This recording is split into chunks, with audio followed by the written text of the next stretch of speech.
Right. So, yeah, as I was saying, that about APNG, and we have been organizing webinars for a very long time. So APNG, Asia Pacific Next Generation, is a non-profit internet organization dedicated to the advancement of networking infrastructure in the Asia Pacific region and to the research and development of all associated enabling technologies.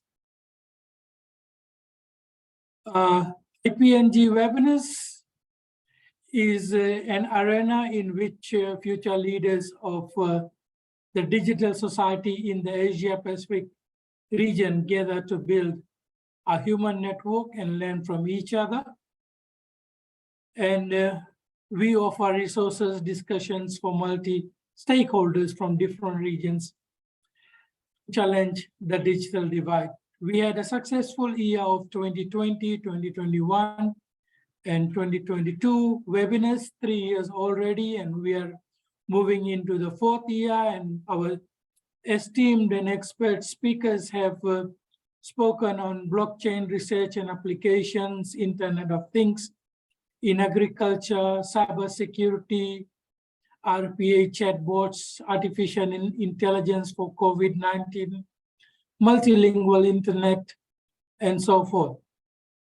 Today, we are honored to have Dr. Akashdeep Bhardwaj, who is working as a professor, specializing in cybersecurity and digital forensics at the University of Petroleum and Energy Studies, Dehradun in India.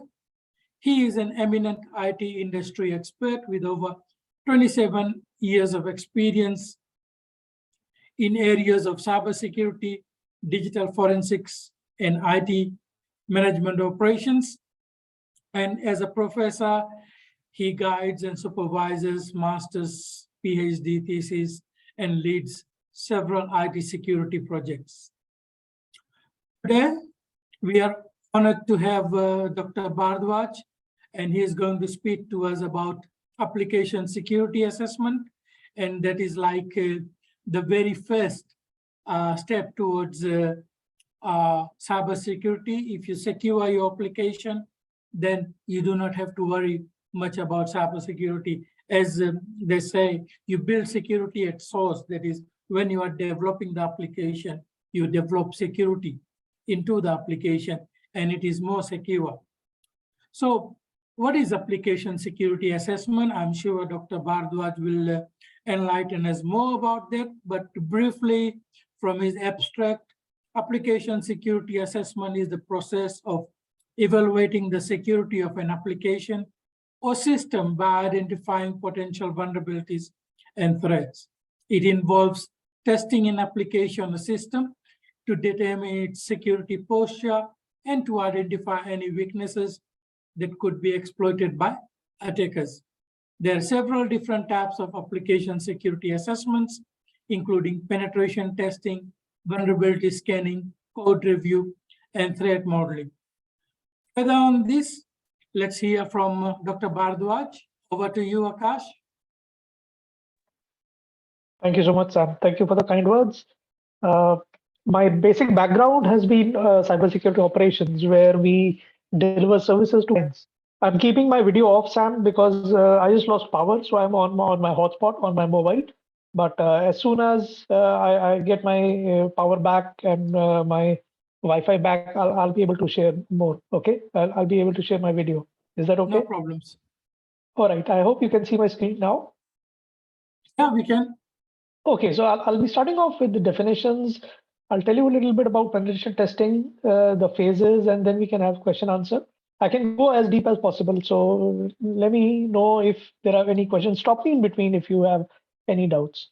All right. So for the first, I'm starting from basics. So everyone, all of us are on the same page. Okay.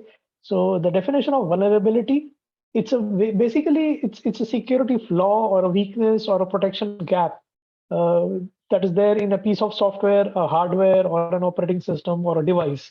Okay. So just as an example, I have my laptop, and I install my antivirus on it.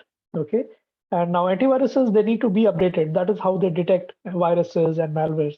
Okay. But if I don't update it, right, that becomes a weakness in the system, in the security protection efforts that we are putting in. So while I have a security control, I don't have enough protection, right? That to me becomes a vulnerability, right? Which means any virus can bypass and get inside your systems. Okay, and that basically leaves the system for basically vulnerable to attacks. Okay, now this weakness can be very simple. I create a user, I create a very simple password 1234 or ABCD, right? That is a very weak password, or it can be very complex like buffer overflows where a system is supposed to have some input, right? For example, a numbers, a PIN number, right? 110001. Okay. But instead of that, the system allows me to enter ABCD, right? Which means I have a normal web page which is asking me to input something, right? But at the same time, it is allowing me to enter alphabets, right? So the system will go crazy.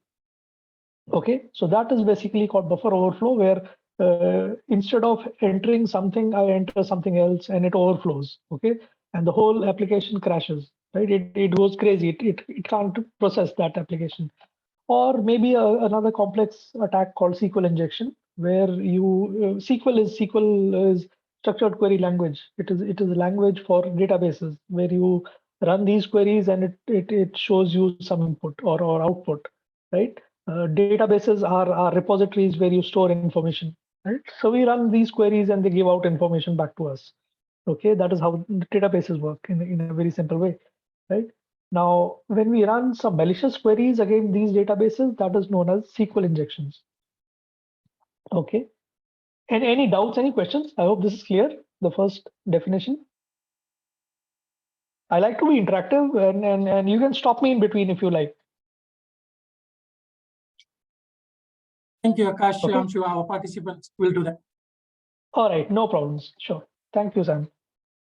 Another thing is called exploit. Okay. So we exploit something or say, for example, we obtain an opportunity or gain an opportunity or gain an unauthorized entry into a system.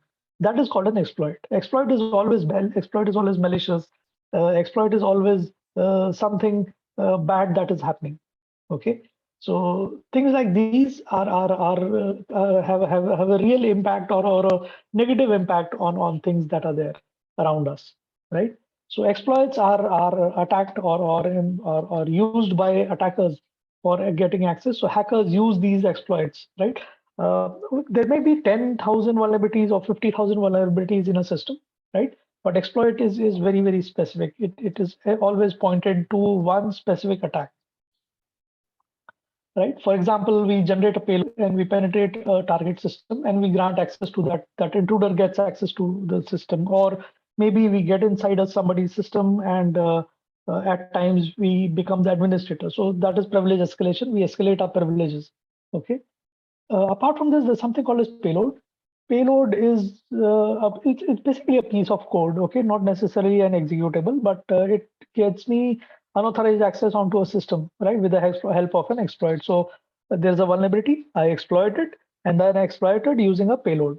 Okay, that is how it goes on, right? So it travels as a part of exploit, which basically unpacks it, brings in more malicious things, and downloads it, right? So that is how the whole system works, right? Apart from that, there's something called a stager.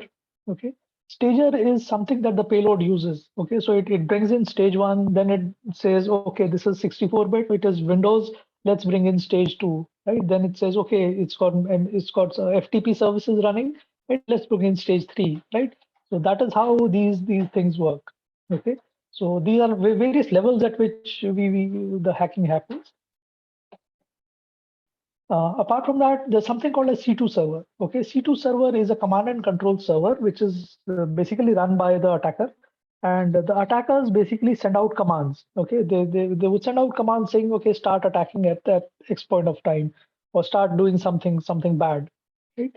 The stager basically helps the attackers to download all these malicious things or inject more and more bigger things onto machines or systems. Right? That is how, which is why it is called stage. The attacks whenever somebody has already entered into somebody's machine, it happens in stages. Okay, that is why the word is stager.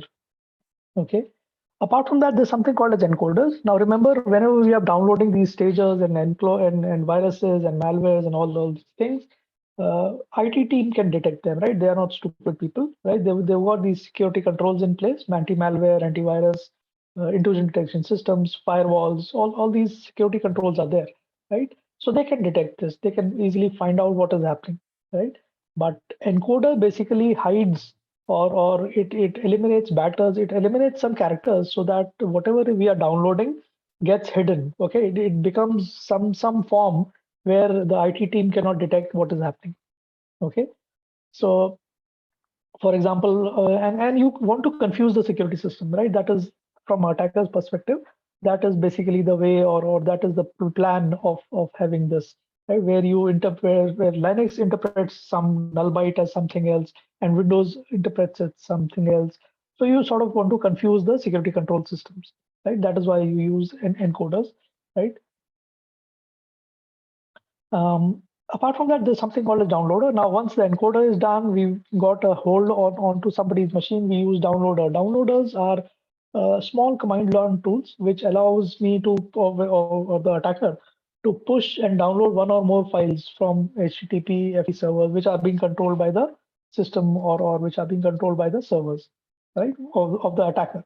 Okay, so you've got vulnerabilities, you've got exploits, you've got stagers, you've got payloads, you've got encoders, and then downloaders. Okay, so this is the deep level thing that is happening. It is not as simple as it looks like. Okay, so but overall, this is how it basically works. Okay, now let's talk about penetration testing a little bit. Okay, how do we define penetration testing, or what do we define penetration testing with? Okay, guys, any questions or anything? Is it clear? I'll be showing you slides and other stuff, but I just wanted to clear the definition first. If there are any questions, you can use the Q&A or you can type in the chat.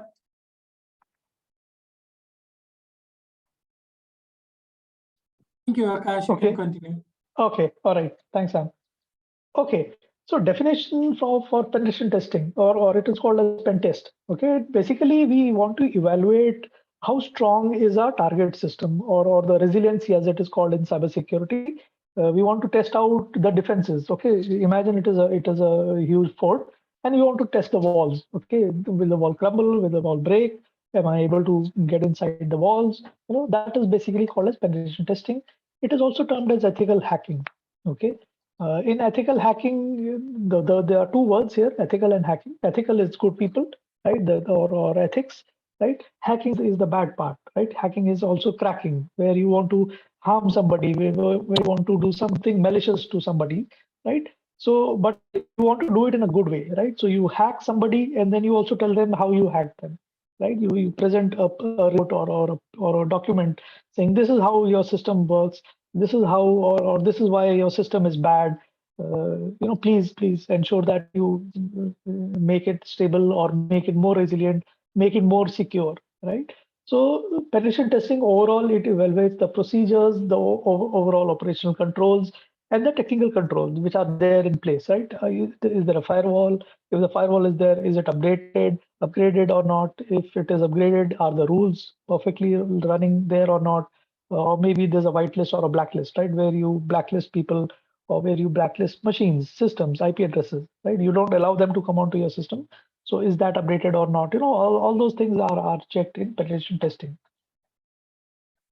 Now, within penetration testing, you got something called as SLA, service level agreement, right? That is signed between two parties, the attackers or the ethical hackers and the owners of that target, right? They sign off a document, a memorandum, right, where they would say, okay, let's, I'll give you 10 days or I'll give you 5 days. You attack my systems, and you attack only 3 or 4 systems or this application only. Okay, so that is defining the scope, the timeline, and then there's approval. So SLA defines all that part. So the legal part is taken care of. Otherwise, if you just go around firing your tools or your systems onto somebody else, there is a legal issue on that. In India, there's a 7-year jail if you sort of try to use these tools against illegally onto somebody else's machine. So that stakeholders and the owners and the ethical hackers, they basically sign off, right? And they allow you to allow the ethical hackers to basically download or do their stuff onto their systems in a predetermined way. And the scope is also well defined. Now, apart from that, the target is one entity at a time, usually, right? In penetration testing, the team belongs to the same organization itself. It is, or maybe it might be a third party, right? They target an application, an operating system, maybe a one server or maybe one staff member, for example, a person, right? One at a time, okay? As compared to offensive security, which is the opposite of penetration testing or ethical hacking, where the ecosystem, the whole infrastructure is targeted, and the attackers or the ethical hackers, they are given the full freedom to attack whatever they want. Okay, so they are told that this is the system, please attack it, and do whatever you want. It is something like that. So there's a slight difference between the two, penetration testing or ethical hacking and offensive security. Penetration testing is also defensive security, where you want to just ensure that you're blocking users or attackers or viruses. Offensive security goes beyond this, and the scope is much more wider, and it looks at all things like target, data, networks, even power supplies or physical security as well, right? Now, who needs penetration testing, right? We've been talking about penetration testing, but who needs such penetration testing, right? Typically, banks, financial institutions, government organizations, or online vendors, or any organization that is having some or they're processing private information, right? Your and my information, right? I buy a SIM card, I give my ID or my identification documents to the company, to the vendor, right? So how are they storing this, right? And are they sharing it with somebody else? Are they saving my documents in a well defined way? All that part is done in a penetration testing part, right? It is stored, that information is stored in some database, right? So is that database secure or not? All that part. For example, when you create your profile on Facebook or LinkedIn or any Twitter, right? Uh, you give your information, right? Your email ID, you create a password, you create your phone number, location, address, right? Maybe a secret code or something, right? All that is saved into somebody else's server, right? The vendor's server or LinkedIn server. And that is a database, right? So these guys, they keep testing the information for various stuff. Okay. So I have a question from Ashish Tiwari. Penetration testing done by making a program or by software tools. Ashish, it is done by both, right? So there are two ways of doing penetration testing. One is a manual way. One is using automated way, which is tools. Okay. So there are a lot of tools. I'll show you screenshots. Unfortunately, my Kali Linux is down. Okay. But I'll show you screenshots and then you can visualize it how it is done. Okay. So it is done by both ways. The good guys or the experienced people, they do manual pen testing. All right. While the ones who are newly, coming into the system, less experienced, they would typically use tools. And it is easier to use tools and then understand how they work and then start doing hacking yourself. Okay. Apart from that, most certifications, they recommend that penetration testing should be performed, right? GDPR, IP, ISO certifications, or the standards that are there, the compliance and audit standards, right? Whenever a company goes for those kind of certifications or standards, they have to do penetration testing. Almost every standard that you think of would typically have penetration testing there in some clauses or in some form where you need to do the certifications or these standards at least twice or thrice a year, and then report that what were the findings, right? A lot of product development companies, organizations which are developing applications, which are developing codes or modules or websites or portals, they would also do these product testing or penetration testing. Okay. Whenever there's an infrastructure upgrade or infrastructure office upgrade done, right? I'm adding new servers, I'm removing some servers. Um some old server got crashed, so I replaced that, or I moved into a new branch office, or from Vietnam I moved to Singapore, right? This was a change, right? Some infrastructure got changed, some IP address got changed, right? So at that point of time, I need to do penetration testing because something got changed. Okay, whenever there are some changes in a system, right? Whether it is code, whether it is application, whether it is machines, or anything that was different from the normal things that were there, right? Then penetration testing is happening, right? That it has to happen, right?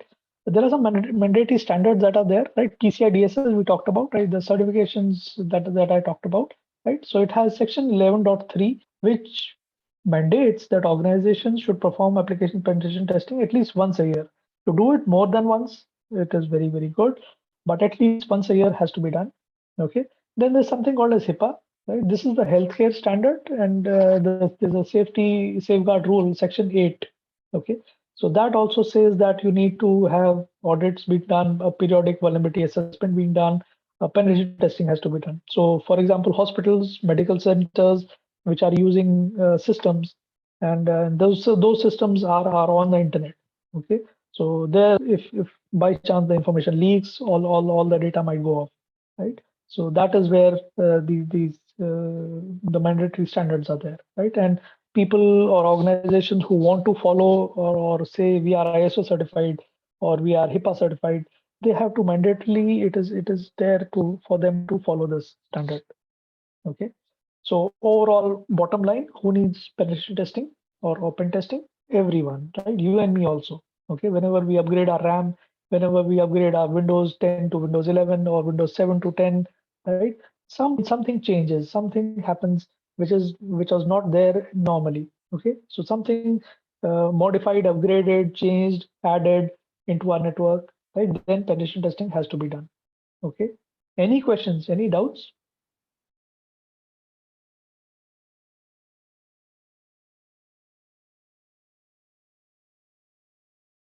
Okay, I hope this is clear. And okay, now apart from that, there are some viewpoints.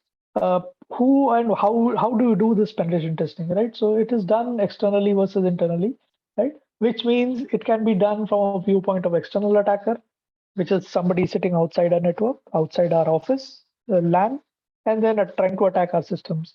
Okay, so that is external attacks, right? Can also be done internally, where we simulate a malicious employee, or somebody who's malicious sitting inside our system, right? Somebody, a staff member was not happy with the organization, and he decided to attack, right? So that malicious employee or that scenario can be simulated. So it can be external versus internal, right? Uh, Apart from that, penetration testing can be overt and covert. Okay, overt is where you tell everyone that okay, we are doing penetration testing. This application server will try to hack into it.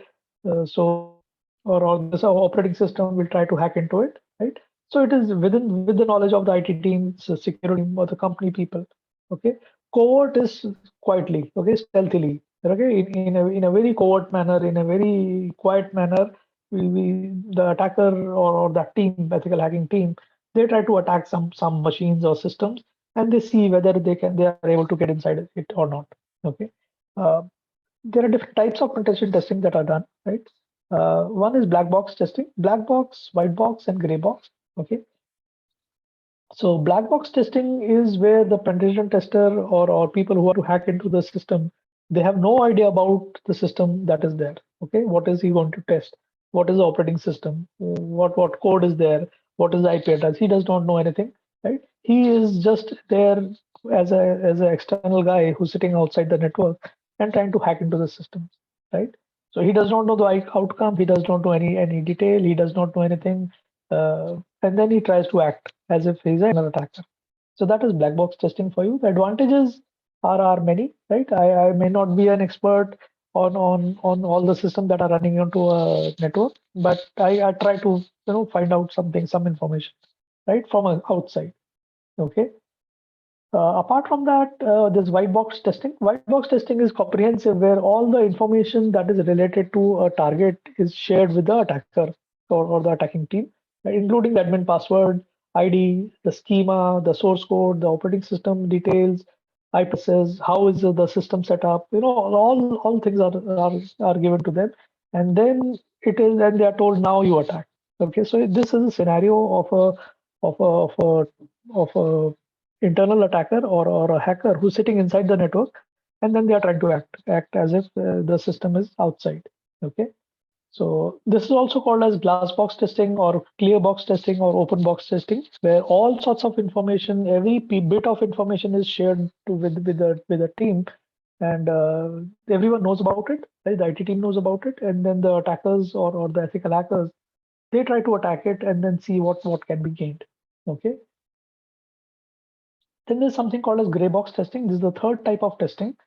Gray box testing is partial or limited information about the internal details about a system is shared, right? And it's basically considered a scenario where an external guy he's got inside the network and got hold of a target in an unauthorized manner, illegitimate access, and then he's trying to access some things. Okay, so he has partial information. Okay, so there are different phases of penetration testing, right?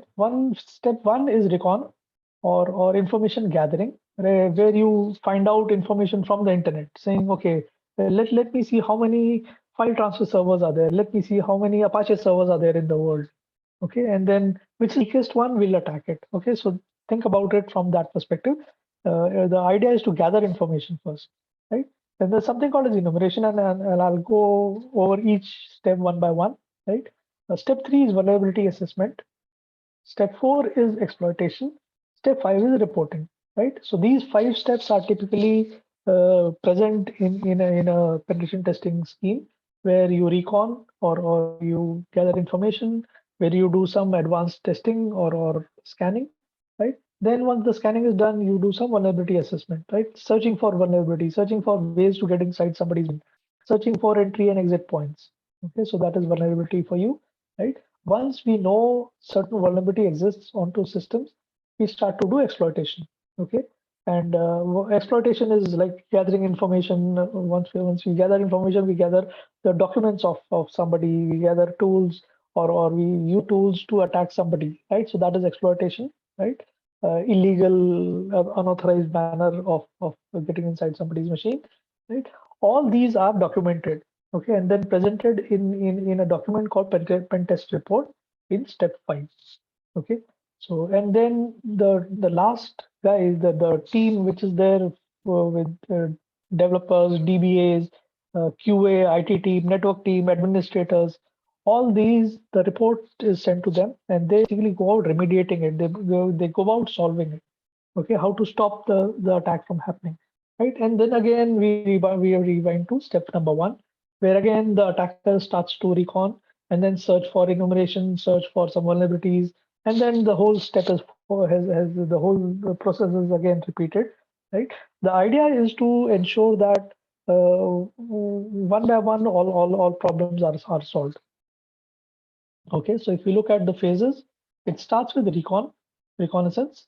Okay, reconnaissance is gathering information, and I'll show you live how we can do it so easily, right? Enumeration is getting some details about a particular target or identifying a target, finding out live machines, all that stuff is there and done in enumeration. Vulnerability assessment is running a vulnerability scanner and then figuring out how we can get inside somebody's machine, right? Once we know how to get inside somebody's machine, we start to exploit it, right? Once we are done with exploitation, we are done with removing all the data that is there, or deleting the data, or doing something malicious, that is exploitation, right? Then we report all that to the owners, and they go about remediating it, and then again the whole process is started. Okay, so if you look at this recon, right? The purpose is to discover as much information about our target as possible. Okay.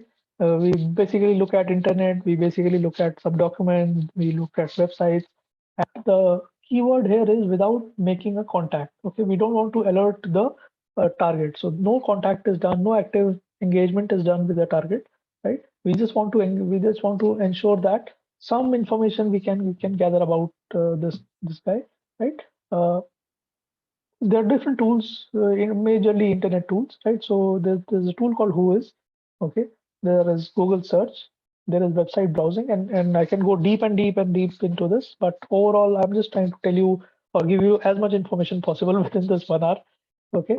Apart from this, two enumeration is basically determine whether a host is alive or not. Okay, we found out a target or a domain, right? Then within the target or that domain, there might be 10 servers running that portal. Okay, so how many machines are alive? What services are running on those hosts? Now, what information is running on that? That engagement or that information is gathered into the enumeration phase. During this, we start to scan and identify live hosts. We look at ports, we look at services, we look at different tools. Somebody asked a question saying what tools? So Nmap is there, AutoScan is there, and I'll show you some screenshots as well, right? Some DNS query is also done. See, a lot of times, if I'm able to, change the DNS of somebody, okay, that and let me just type and tell you.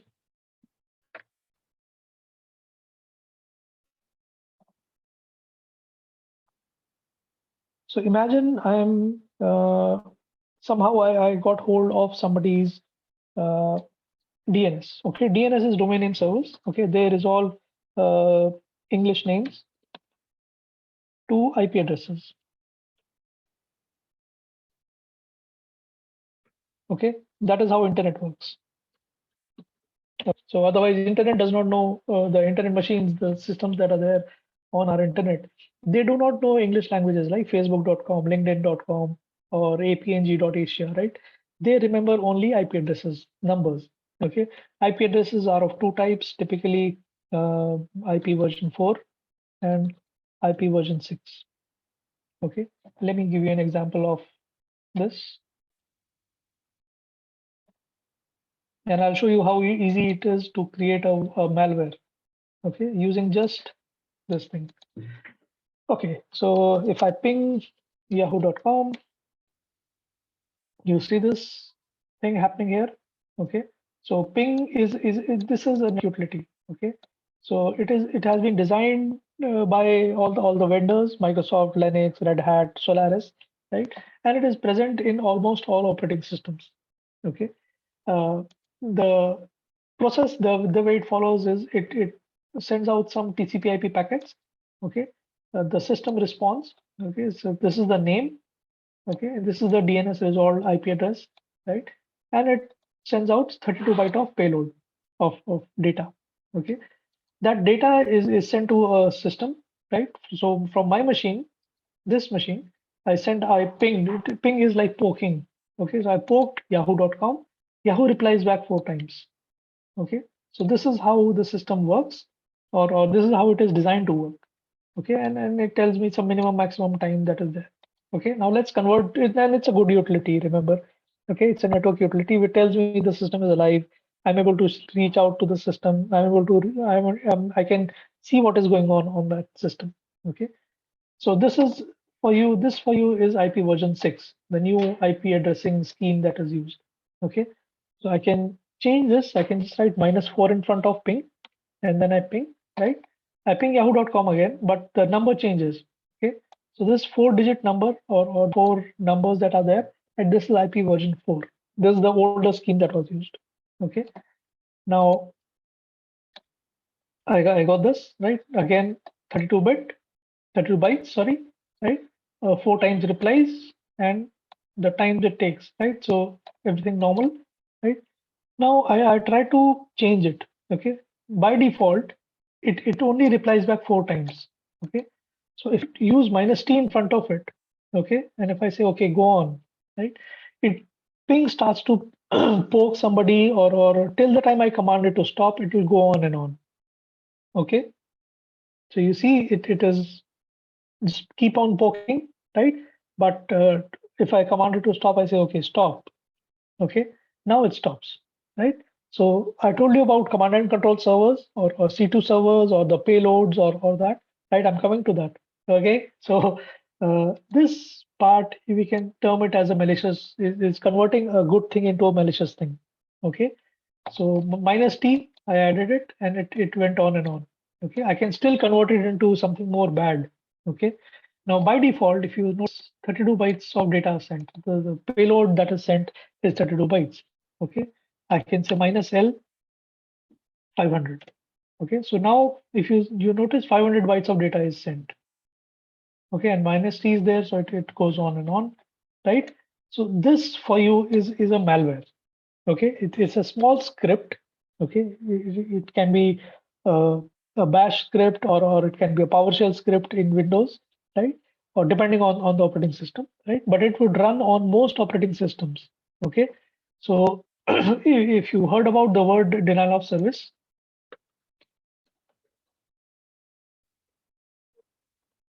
or DOS, okay. So this is what is happening, or how DOS can be there. Okay.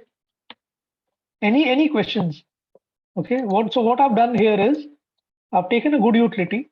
Okay. I've changed some numbers. All right. And I've tried to ping that thing in as many ways as possible, and it starts to respond back. Okay. And this thing is called by most security people, or security companies are very afraid of such things.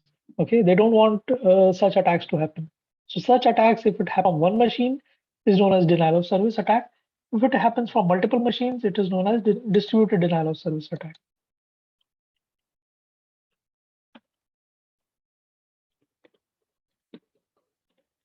Distributed denial of service attack, or DDoS.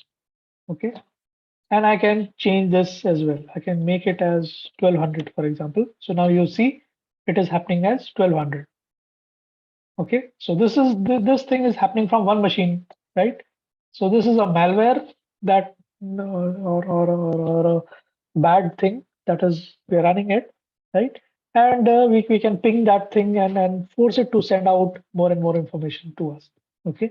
This information, right, is captured by most security teams. Okay. And I can show you visibly how it happens. There are threat maps that basically give you this information. So you can see this. This is a threat map. It's a live threat map from Radware. Okay, let me just copy this and share with you, right? So you can see all these things are happening here, right? So these are attacks that are happening on all sides, right? And people are attacking each other as we are, using this, right? We are giving this. Oh, you're talking to me, you're listening to me, right? But this is what is happening in the world. Okay, so it's a lot of times attackers from say Ukraine or Russia or South Korea, right, or North Korea, right, China, all these people, they keep attacking us. Okay, any questions, any doubts? Is it clear, guys?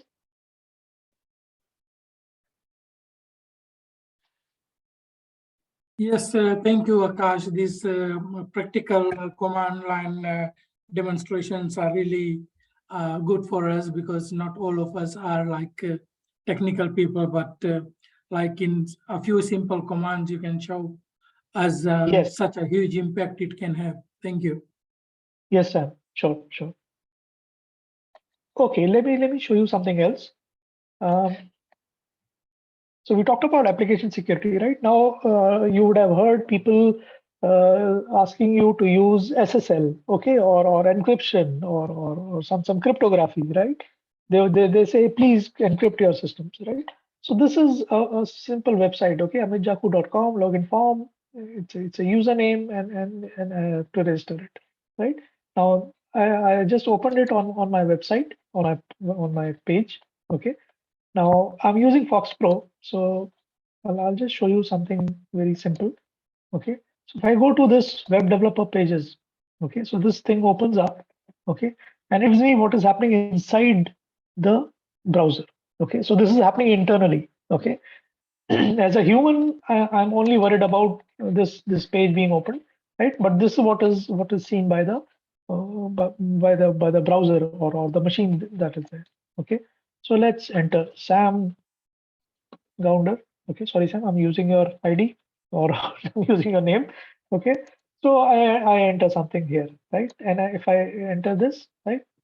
So this is what I enter, Sam Gounder. Okay, 1 2 3 4 5 6 7 8. Okay, so we don't save it, but remember this is a HTTP web page. Okay, HTTP is a very insecure protocol, okay, which means whatever I send, whatever I receive can easily seen by people, okay. And you see here, this is you'll see this get and post. So internet works in two ways. So most machines, they do a get, okay. Get means if I am a user, or if I want to open gmail.com or some x.com or xyz.com, they get me that website. Okay, so this website comes onto my system. Okay, then if once I logged in, I do a post. Okay, so I'm sending back information to that server. It is a post. So get and post are two methods in which systems are working. Okay, but if you see this, so there are three gets. I refreshed it got me the whole website, right? And then I did a post. Okay, so I posted my login ID and credentials. Okay, so if we go here, we look at cookies, we look at request, we can see my browser, it captured the website, the username and password. Okay, so now this happened because I was using a simple website, a HTTP website, right? No encryption, no cryptography, no SSL, no nothing, right? So this is also is captured by people. But this is what is captured by attackers. Okay, they would just see something happening, right, and then quickly capture that web traffic, the web, whatever you are sending, and they would be able to see this, right? Such things are known as man-in-the-middle attacks. Okay, somebody sitting between you and your server, right? He sees what is happening. That I just simulated it here, right? But this website or this thing can also be simulated outside also on your router, for example. So if you're sending out some information, right, that is saved or that is captured by the attacker, right, and they can see what password I used. Okay, sorry. Now imagine if I use a SSL website, okay, a secure website. Okay, is this clear, by the way? Any doubts? Any questions? I'll just share this website for everyone to use. Okay. Any questions? Any doubts? This is not magic, guys. It is very simple. Okay. This is how internet works. Okay. If it is the protocol is insecure, there is no security, we can easily capture what is happening, right? And I'll show you if we start to use encryption, we cannot see what is happening. Okay. Any questions? Any doubts?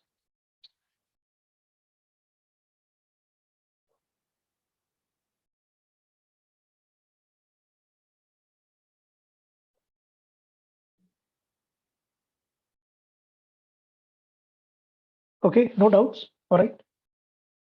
Okay. Let's change this to HDFC.com maybe. Okay, HDFC is a bank in India. Okay, so you can see there's all these get is happening. Okay, and I try to log in.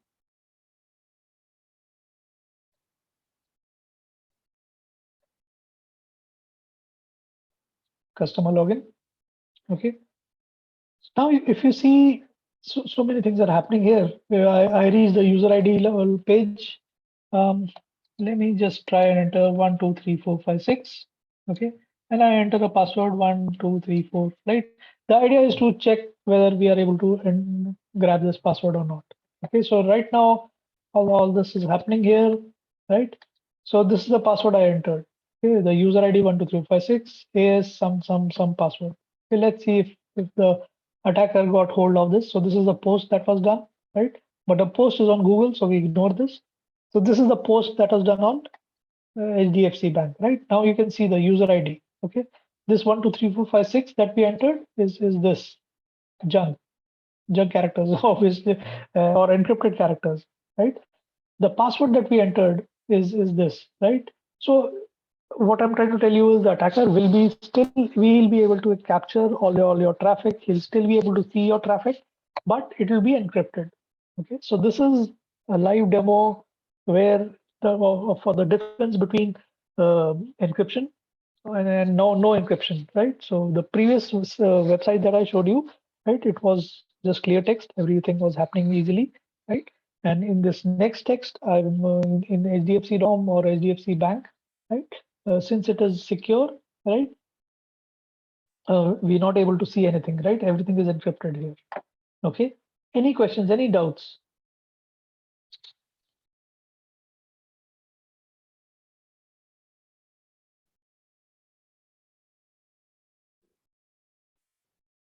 If you have a question, you can type and tell me. Okay, if you don't want to speak, you can talk.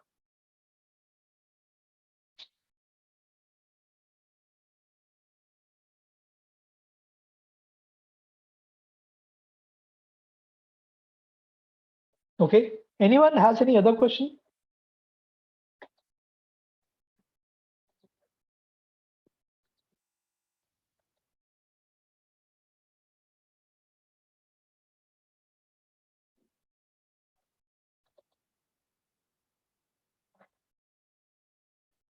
Sam, are you there? Yes, no questions, Okay. Akash. Please continue. Okay, okay. All right. I couldn't see the screen, so I was not sure. Okay, thank you. All right. So apart from that, we're looking at enumeration, right? Enumeration is finding out whether a host is alive or not. So I pinged it. It told me the host is alive, right? So this is one of the examples of using enumeration where I want to find out more and more information about something, right? Phase three is vulnerability assessment. Okay, vulnerability is also known as modeling, right? Where I want to find out ways in which to enter somebody's machine, or right. So the idea is to map out a threat, map out a level of ways in which I can enter into somebody, right? And I check the host or the target for some known vulnerability, right? The keyword here is known. Okay. I don't know unknown vulnerabilities right now, right? Unknown vulnerabilities are also known as zero-day attacks, where nobody knows about the attacks or ways into get inside somebody's machine. Only the attacker knows about them, right? And they're able to exploit the whole world. Okay. But vulnerability scanners are there, which basically look for known vulnerabilities, right? So the methods are very, very simple. There are tools called Nessus or Open VAS, where you use these and then you find out more and more information about things, right? Once you know information about something, you can find out exploit. You can start to do exploitation. Exploitation is basically potentially exploiting the discovered vulnerabilities that were there, right? This is active exploitation. For example, you start to check the logs, you start to crack the passwords. There are tools, Metasploit is there, Core Impact is there, zero-day exploitation, which is like unknown vulnerabilities be exploited. The attacker only knows about them. The IT team does not know that. The user does not know that. Okay. Then there are post-exploitation techniques. Post-exploitation is, for example, I get into somebody's machine, right? Now, if I just enter one machine out of 10,000 machines or 100 machines, I might just be a user there, right? Then I raise my privilege, right? From user, I become, from guest, I become a user. From user, I become a power user. From power user, I become an administrator or root onto Linux, right? Then I can create some backdoors, which are openings onto somebody's machine to bring in more and more malicious stuff, right? Rootkits. Rootkits are malicious things installed on your hardware. Okay, because most of the time we are using anti-malware or antivirus, which basically scan our operating systems, right? But if we are able to hide in the hardware, then it is very, very difficult to do that, right? Final phase is reporting. Reporting is basically where you organize the document or document information that was found during recon, scanning phase, enumeration phase, vulnerability phase, and how you exploited it, right? So all that information is presented back to the user. So you can use Dradis is there's one tool that is there which basically takes screenshots. So step-by-step information is there, right? And you basically give out a remediation or ways in which you got into somebody else's machine. Okay, so since we are running short of time, I'll just give you another demo. Okay, so there's a Shodan. This is basically a website. It's like Google. Okay, and you can basically search for any website or any device that is there on the internet.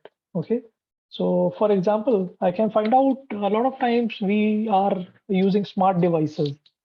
Okay, uh, but and we give them an IP address and we access them uh, through our websites or through our mobiles. Okay, for example, Windows XP, right? Support for Windows XP is already gone. Okay, a long time ago, years ago. Okay, but we can still search for Windows XP machines because I know there are a lot of tools and exploits and things for Windows XP, and I can easily find out some information about such machines on which are there, right? So for example, like there are 10,152 Windows XP machines still running in the world. Okay, we don't want to exploit them, but the, the systems are there. Okay, let me tell you quickly about Modbus. Modbus 502 is basically a protocol which is used by uh, big industrial plants. Okay, now these industrial plants would be using IoT devices which are generating data, and that data is sent from one machine to another, or from the plant to a dashboard to a cloud system. Okay, so if you'll see FTP servers running. So industrial plants basically they use file transfer protocols or HTTP protocol. These are because they are very easily available. Okay, they are you don't need to pay for them. Okay, so if we open this, so you'll see port 21 is open. Port 21 is FTP server, right? So it is basically this system is generating some data. It is sending out to some other location. Okay, so let's see if this is alive or not. So 82, 143, 152.249. So FTP 249. So you see it is alive, it is running, right? So this is basically recon, okay, or scanning phase or enumeration phase. I enumerated it. I easily reached out. I searched for something which was like reconnaissance. Okay, so let me go back and show this to you. Right, I searched for Modbus. Okay, Modbus is a protocol used by industrial plants. Okay, if I want to hack somebody's plant, I can search for vulnerabilities.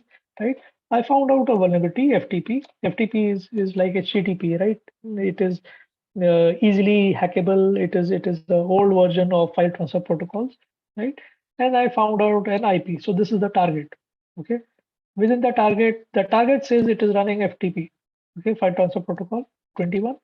So I used FTP and I use this, I reached this username. I not want to go ahead and hack into their systems, right? Because hacking this is illegal, but overall it tells me they're using this Modbus GPRS gateway, right?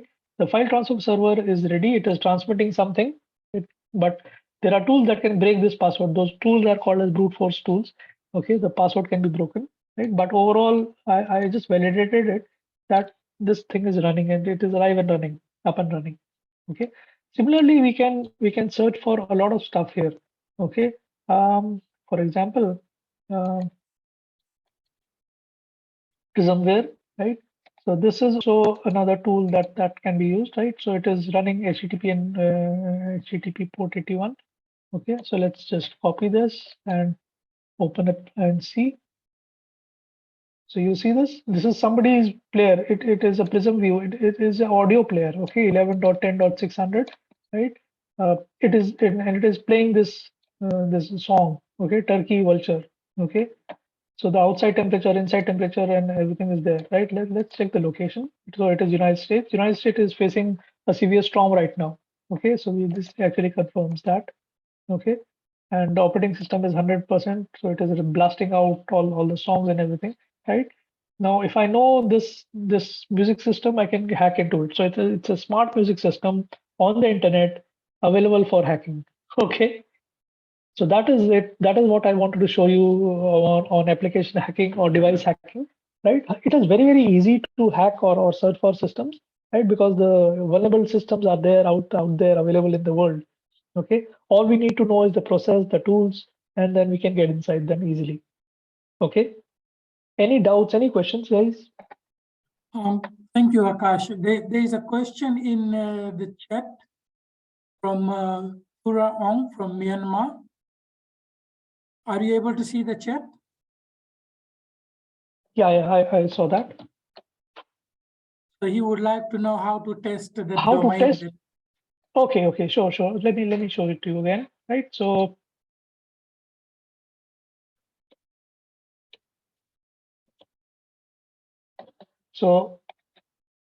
I open this website, okay, demo.aminjaku.com, login, right? This, you see this cross here, it is the connection is not secure. The website is HTTP, okay? HTTP means the clear text, right? So everything that is sent and received will be in clear text only, Okay, so it's a simple website which basically looks at the user or somebody like me to enter a user ID password. So I'm using Firefox here, right? You see these three lines here, open application here. Okay, so I go to these three lines. Okay, then I drop down here. I go to something called as more tools. Okay, so these are browser tools. Within the more tools, I click this more tools. Then I go to web developer tools. Okay, so I'll repeat again. I go to these three lines, open up application menu. Okay, I go to more tools. Okay, and then I go to web developer tools. If I click this thing happens. This box opens up, a small box below this website. Okay, this basically is the what is inside the browser. Okay, we don't see it as humans, but this is what is happening there. Okay, if I refresh it, you'll see this get happening. Okay, which means I got the website from the server, right? So the get thing happened. Okay, now I try to log in. Okay, admin and um, APAC Asia. Okay, then let's just give it a password. Okay, login. Okay, APAC Asia. Okay, admin. So I logged in. I tried to log in. The idea is not to break into somebody's machine, but just as a demo, right? So my system caught all whatever happened here, and this post is also there. Post is whatever I sent out. Okay, I logged in as admin. I sent out the password, so that thing got caught. Okay, so let's open this up. Right, so I get headers, cookies, request, response timings. Okay, within request, this is the request that I sent. Again, it catches all the password and everything. Again, this clear text. Okay, if I use some SSL website, you'll see all the encrypted text here.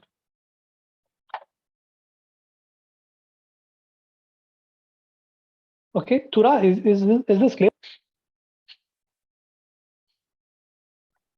Thank you, Akash. There is another raised hand from Maggie Antonio. Maggie, go ahead and please ask your question.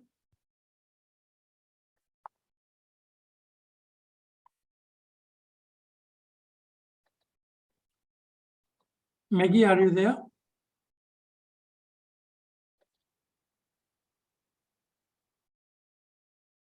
You can type or you can speak if you want.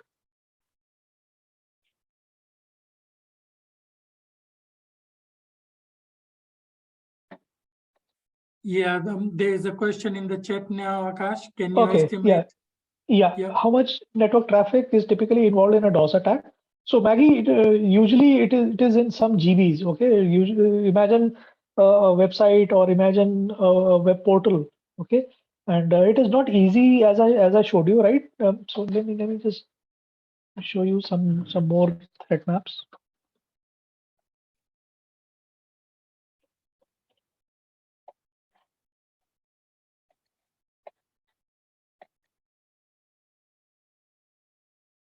So this is from Checkpoint. Okay, I'm showing you the screen or whatever they're capturing. Okay, and again they would show you all these attacks that are happening at some point of time.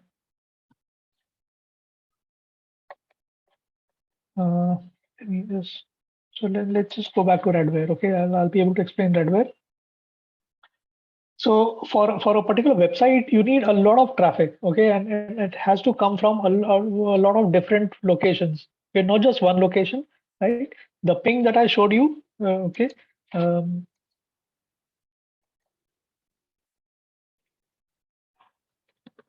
Ping yahoo.com -t -4 -l 1200. So this 1200, this was the 1200 byte that I sent, right? This is from one machine, right? For a proper DDoS attack or a distributed denial of service attack, I would need at least 1 lakh machines or 100,000 machines using the same command at the same time. Okay, so the system would stop its work and start to respond back to me. Okay, so that is the amount of traffic you need, or that is the systems that you need. Okay, so a lot of traffic is required. Okay, it is not easy to crash somebody's machine or get into somebody's machine or do something, right? The security guys are also very learned. Okay, they have these firewalls and systems that are there. Okay,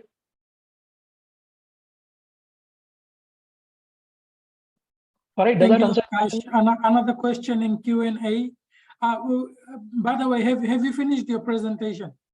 Yes, yes, Sam, yes. Okay, yeah. So we are going into Q&A now. Thank you. So Thura There's a would like to question. know the web page point address and FTP for in Windows using CMD. Thura, I'm unable to understand your question. What exactly are you trying to find out?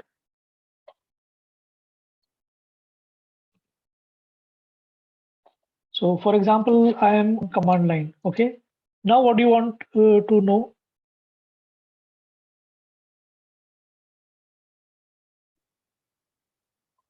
Maybe he's looking for Windows 10 machines to attack. Oh, okay, okay. I mean, that's what I'm thinking. I'm not sure whether it's the same.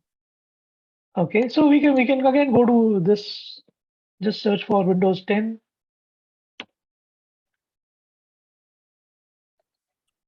Oh, yeah, okay. Akash, I think he wants to know how he can find the IP address for a web page and FTP. Oh, okay. So you go to the command line, Thura. Okay, and for example, imagine your target is HDFC. Okay, so you just say ping hdfc.com.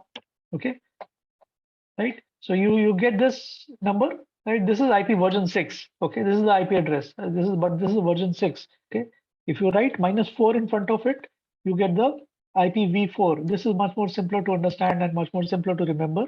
Okay, and this is the conversion, right? So this is the English name or the human name. This is converted into machine name. Okay, Suraj, does that answer your question?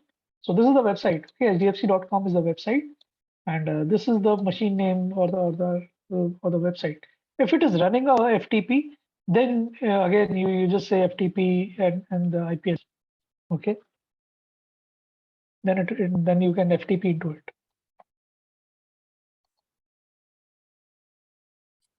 Thank you. Suraj, does Any that other answer your question? There is a follow-up question, Maggie. Continue.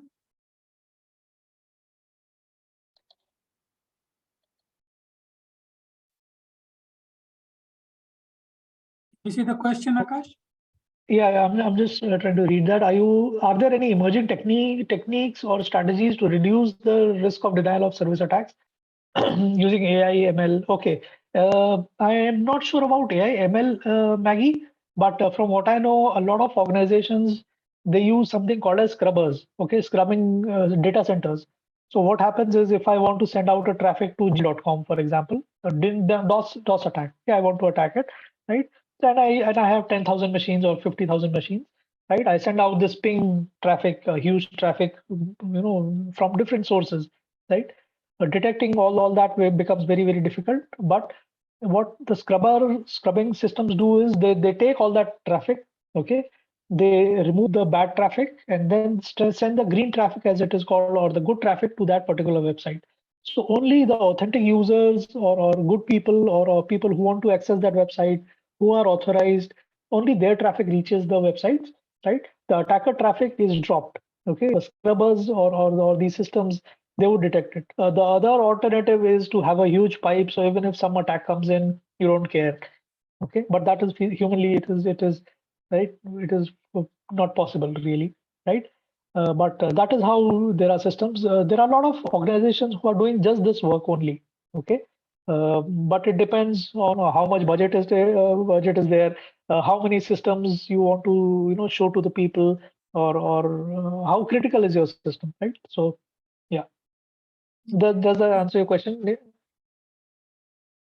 Yeah, Akash, I think what Maggie was saying, how nowadays how we have the software-defined networks where we can program and use AI AIML, algorithms yeah. and things like that to, uh, instead of a human being checking everything, these algorithms do whatever is required.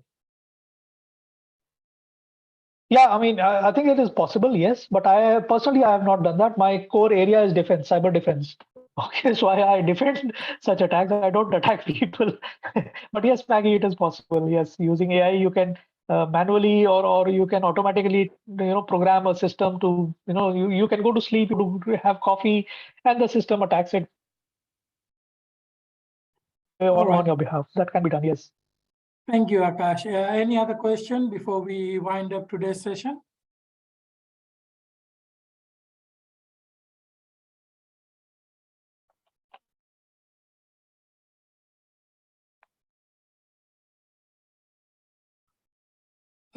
Seems like there is no other question. So to the participants, we would love for you to share a photo of you participating in the APNG webinar, or a comment on our Facebook and Twitter account using the hashtag @APNG_Asia and so forth.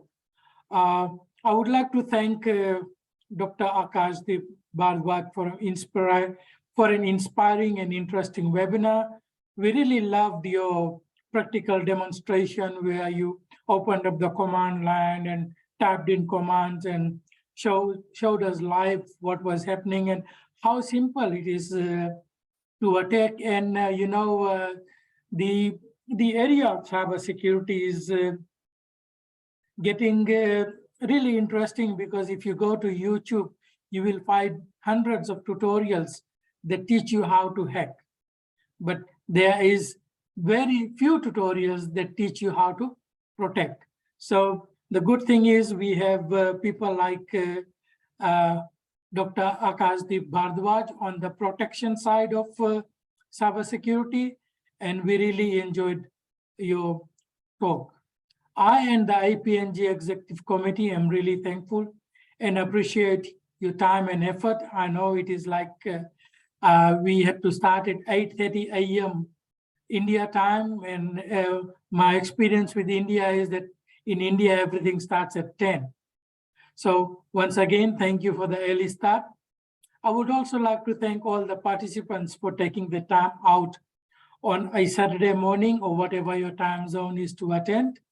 The IPNG Executive Committee and I really appreciate your participation. We will send you email invitations for our next webinar. Thank you for attending the first IPNG webinar for 2023. Hope to see you at the upcoming webinar in May, and we will send you invitations. With that, thank you so much, and I think we are done for the day. Thank you, Sam. Thank you for the kind words. Yeah. Thank you, Akash.